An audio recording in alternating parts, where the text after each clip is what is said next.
déjà, il faut savoir que l'ONU déplore les frappes et appelle à toutes les parties donc, à la raison.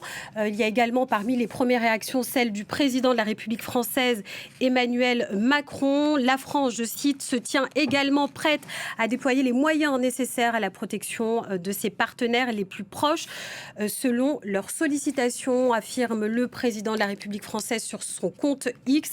Réaction également du Premier ministre libanais, qu'on va découvrir tout de suite en images.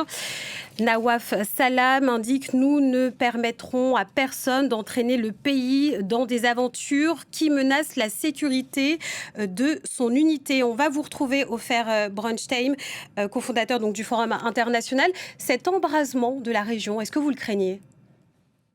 Oui, bien sûr, absolument.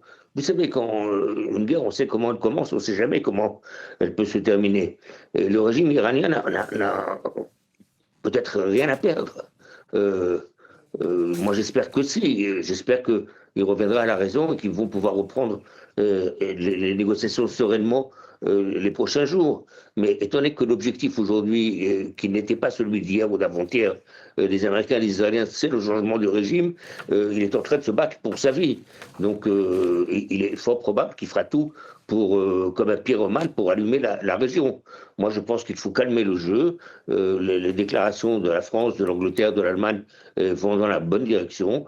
Je pense que les Iraniens sont mûrs et comprennent la gravité des choses, le régime iranien, pour arriver à un accord sérieux sur les fusées balistiques et sur le nucléaire.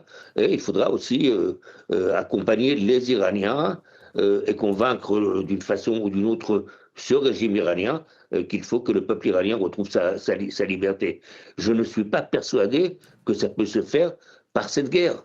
Maintenant, les prochains jours vont nous le dire. En attendant, le Moyen-Orient est complètement paralysé. En Israël, le ciel est fermé presque dans tous les pays du Moyen-Orient. L'économie est au point mort. Tout sera fermé en Israël dimanche. Je pense que ça sera identique pour pas mal de pays de la région. Il faut être vigilant. Encore une fois, les guerres, on sait comment elles commencent. On ne sait jamais comment elles se terminent. Je ne sais pas ce que ce régime de mollahs extrémistes, fondamentalistes, fous, suicidaires est capable de faire. Donc il faut être vigilant. Il faut à la fois être ferme vis-à-vis du régime iranien, mais à la fois continuer à vouloir le dialogue pour arriver à des accords qui soient pacifiques. C'est ce que je pense. Encore une fois, pour moi, le plus important soit que le peuple iranien gagne. Et je ne sais pas encore quelle est la meilleure façon pour lui de gagner. Contrairement à Marianne tout à l'heure qui parlait du fils du Shah, du précédent Shah, c'est un peu du réchauffé. Je ne suis pas persuadé que le peuple iranien a envie de donner à un petit prince qui n'a jamais vécu en Iran. Mariam, je vous interromps, Ofer Bronstein, puisque vous vous adressez à Mariam Pirzadeh. Mariam, quels peuvent être les visages qui peuvent finalement permettre de changer, d'avoir une alternance du pouvoir ? Non, mais effectivement, nous, on a un temps de cerveau nécessaire pour analyser ici et peut-être décrypter. Est-ce que c'est la bonne solution ? C'est pas la bonne solution. Moi, je pense que, en tant que journaliste, c'est de relayer la voix des Iraniens sur place et ce qu'ils me disent. Et ce qu'ils me disent, c'est effectivement Reza Pahlavi. Pour beaucoup, d'autres me disent que la solution, elle est dans les prisons iraniennes. Il y a la prix Nobel de la paix, quand même, Narges Mohammadi, qui est en prison, en cellule d'isolement, qui est changée de prison en prison, dont la santé se dégrade de jour en jour notamment. Je veux dire, il y a des personnes qui se battent depuis l'intérieur de l'Iran depuis des dizaines d'années contre ce régime. Donc si on peut imaginer un leader de l'extérieur comme Reza Pahlavi ou quelqu'un d'autre qui puisse agréger autour de lui ceux qui se battent contre le régime depuis l'intérieur de l'Iran, puisque effectivement Reza Pahlavi ne connaît pas l'Iran d'aujourd'hui. Il l'a quitté en 1978, il y a 48 ans. Ça veut dire que c'est pas l'homme providentiel. A pu changer. Je ne sais pas si c'est l'homme providentiel. C'est en tout cas lui dont le nom a été scandé dans la rue. Ça, on ne peut pas le nier. Je veux dire, les vidéos en attestent. Les témoins avec qui on a pu parler, qui ont manifesté en l'attestent. Moi, on m'a parlé de femme en tchador, donc très religieuse, donc normalement plutôt penchée du côté de la République islamique, qui ont crié son nom lors des manifestations du 8 et du 9 janvier. Donc je ne sais pas si je ne donnerai pas mon opinion sur cet homme en tout cas, et sur sa capacité à fédérer autour de lui. Je relais juste effectivement que son nom est scandé beaucoup là-bas, et il ne faut pas nier que depuis déjà plusieurs semaines, il rencontre tous azimuts des personnes pour créer autour de lui une possibilité de l'Iran de demain. Et ça, c'est important. Maintenant, l'avenir de l'Iran, après la République islamique, je pense que personne n'a la réponse pour l'instant. Là, on est dans un temps de guerre régionale. Il ne faut pas enterrer tout de suite la République islamique, puisque la République islamique, on le sait, est prête à massacrer sa population, comme on l'a vu en janvier, pour rester au pouvoir. Et si elle doit entraîner l'Iran dans les précipices de la terre pour rester au pouvoir, elle le fera. De toute façon, la République islamique avait 3 assurances-vie. C'était la bombe nucléaire. Donc là, pour l'instant, la capacité a été mise à mal. C'était le Hezbollah avec Hassan Nasrallah, dont la fonction première quand même du Hezbollah était quand même de protéger la République islamique et de protéger Ali Khamenei. Et enfin, ces gardiens de la révolution. Les gardiens de la révolution, leur but ultime est de sauvegarder à tout prix la République islamique. Et d'ailleurs, ça a été chacun des grands commandants des gardiens de la révolution ont désigné des successeurs. Et si demain, c'est la culture chiite, si demain, un haut commandant est tué, est éliminé, quelqu'un d'autre va le remplacer. C'est ce qui s'est passé au mois de juin, quand des dizaines de commandants ont été éliminés par Israël. Il y a eu des personnes qui sont là et qui sont prêtes à les remplacer. Ofer Bronstein disait qu'il fallait calmer...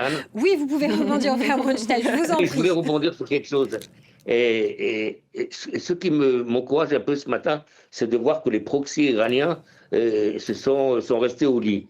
Le Hezbollah n'a pas bougé, le Hamas est KO, et les Yéménites sont tranquilles. Donc le pouvoir de nuisance qu'ils avaient pour servir leur maître à Téhéran n'est plus le même. Donc, on voit déjà depuis plusieurs mois que le régime iranien n'a plus la force qu'il a. Quand même, n'oublions pas que au mois de juin, la guerre de 12 jours a donné un coup assez important au régime iranien. Donc, il est en train, à mon avis, il est en train de vivre des sursauts. La question, est-ce il va les vivre, juste comme le dit Marianne, en mettant le chaos partout et en condamnant des dizaines de milliers d'Iraniens et peut-être d'autres avec lui, ou est-ce qu'il va avoir la raison qui va se retrouver au bout de quelques jours, comprenant le risque qu'il prend pour lui et pour la région, pour revenir à une table de négociation et arrêter le conflit. Moi, j'espère qu'il va comprendre que son temps est révolu, qu'il faut qu'il y ait j'espère dans le calme, un changement de régime. Encore une fois, ça c'est un débat qu'on aura avec Marianne. Est-ce que le petit chat est la bonne chose ou pas? Et on verra. Moi, j'en suis pas persuadé, mais c'est encore une fois aux Iraniens de décider de qui ils voudraient voir au pouvoir. Et Marianne l'a dit, il y a des gens en prison qui, à mon avis, ont la légitimité qu'il faut pour représenter le peuple iranien. Mais 47 ans de République islamique aussi a fait qu'ils ont essayé de mater toute opposition crédible et unie pour remplacer, ce qui est la différence de 1979 au moment de la révolution islamique, quand le Shah part assez rapidement. En plus, la révolution islamique qui était une révolution à la base, qui devient islamique avec le retour de Khomeini au mois de février. Il y avait une alternative. Je veux dire, Khomeini était soutenu par les grandes chancelleries occidentales. Il a été hébergé à Paris. Il revient dans un avion Air France au bras d'un commandant de bord. Il était soutenu par Margaret Thatcher, par les Américains notamment, par Carter, le président Carter. Donc il y avait une sorte d'alternative au Shah. Là, effectivement, on est dans une période totalement différente. 47 ans de République islamique qui se maintient au pouvoir par la terreur dans la région avec ses proxys, effectivement, de mater toute opposition, de mater toute envie de démocratie de sa population, parce que ça fait quand même, il y a eu plusieurs mouvements de contestation dans la rue. Le dernier, c'était il y a même pas un mois. Il y a des dizaines de milliers d'Iraniens qui ont été tués. Donc ils ne veulent plus de ce régime. Mais ils restent, quoi qu'il arrive, au pouvoir. Ils s'accrochent au pouvoir. Et moi, j'imagine la République islamique, c'est comme ça que je le visualise, pour avoir vécu là-bas aussi, pour les avoir vus. C'est un arbre qui s'est enraciné dans le sol, mais partout. Je veux dire, ils ont la majorité de l'économie est entre leurs mains, toutes les grandes entreprises. Ils sont absolument partout. Dans chaque petite ville d'Iran, ils sont présents. Donc aujourd'hui, quand on dit qui soutient encore ce régime, c'est impossible de quantifier. Moi, je dirais qu'il y a 15% peut-être maximum de la population qui soutient. Ce sont évidemment ceux qui composent ce régime, ceux qui sont fonctionnaires et qui sont obligés d'aller aux manifestations pour montrer leur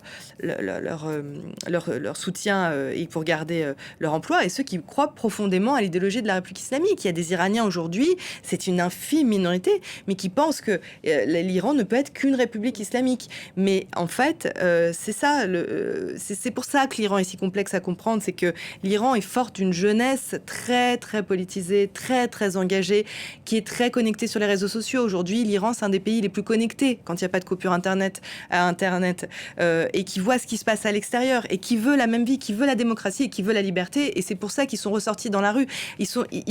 Quand ils demandent, quand ils crient le nom de Reza Pahlavi, ou quand ils sortent manifester, ils savent qu'ils peuvent se faire tuer. Mais ils sont tellement désespérés. Il n'y a tellement pas de lumière au bout de leur tunnel que effectivement, ils en étaient arrivés pour beaucoup à se dire que la guerre était la seule solution pour mettre fin au régime.